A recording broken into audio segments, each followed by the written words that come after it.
Hai लोगोफोर welcome to back another blog दिनै जोङो बालफुङाव थांनो नागिरदों गाबोन अरुणाचल थांनायनि खोथा ना अरुणाचल एकदम टावांसिम बेरायनो थांगोन जों गाबोननि ब्लगाथ' नोंथांमोननि थाखाय जोबोर मोजां जाखागोन आं मिथिखायो दा नोंथांमोना आंखौ एसे सापर्ट खालायदो जाहाथे नोंथांमोननि थाखाय बिदि मोजां मोजां भिडिअ लाबोनो हायो आङो ओमफ्राय जों दा अरुणाचलाव थांनो थाखाय पास लानांगौनो माने गेट एन्ट्रि खालामनांगौ एन्ट्रि पास लानो होनांगौ दा बेखौ लानानै जोङो दा थाबायनानै थांनो हाखाया ओरैजाय एसएसबि केम्प मोनसे दङ एसएसबि केम्पखौ दंफैयो ओमफ्राय जों दा गारि नेगासिनो गारियानो फैयाखै दा गारि फैबाथाय जों गाखोनानै थांफानोसै एकदमबारे दा होमबा दाहाय नोंसोरनो आं खोन्थानोसै मारै मारै मा खालामनांगौ मा मा डकुमेन्टस नांगौ एन्ट्रि खालामनो नोंथांमोना भिडिअखौ नायबानो जाबाय मोजां मोनोब्ला लाइक खालाम शेयार खालाम साबस्क्राइब खालाम एकदम गोसो गोथारै गावसिलाजोबना जाहाथे नोंथांमोननि थाखाय आं मोजां मोजां भिडिअ लाबोनो हायो थ' लोगोफोर दा जोङो एकदमबारे अरुणाचलाव थांनो थाखाय पास लायनो थांनाया नै थाबायगासिनोसो गारिथ' मोनखाया ओरैबायदि खम गारि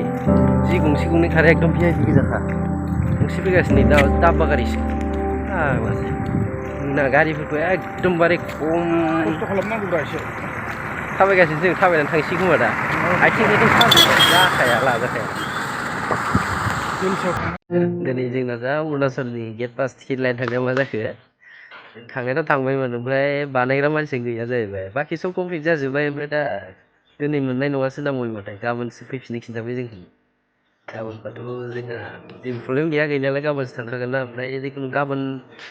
जिखुनु टाइमाव मोनगोन होनना बुंदों बुंनायालाय ओमफ्राय मा जायो नायनोसै गाबोननि दिनाव नोंथांमोननि थाखाय नोंथांमोननि थाखाय लाना फैजोबबाय एसे मोजां जायगा साइडआव बिथिं दै दं साइडआव बैयो फुटबल गेलेगासिनो खोमा जोगासिनो आवाज खोनाबाय आरो थ' नोंथांमोननि थाखाय आं गेट पास टिकेट दाननाय माबा जानाय हासै बेनि थाखाय निमाहा बिनाय थाबाय गाबोन नुसिगोन नोंथांमोना अबाव थाङो अबाव थाङा मोजां मोनोबा भिडिअखौ मोजां नायबानो जाबाय गासिबो मिन्थिजोबो थेंक इउ लोगोफोर दिनैनि भिडिअखौ आं बेयावनो एन्ड खालामबाय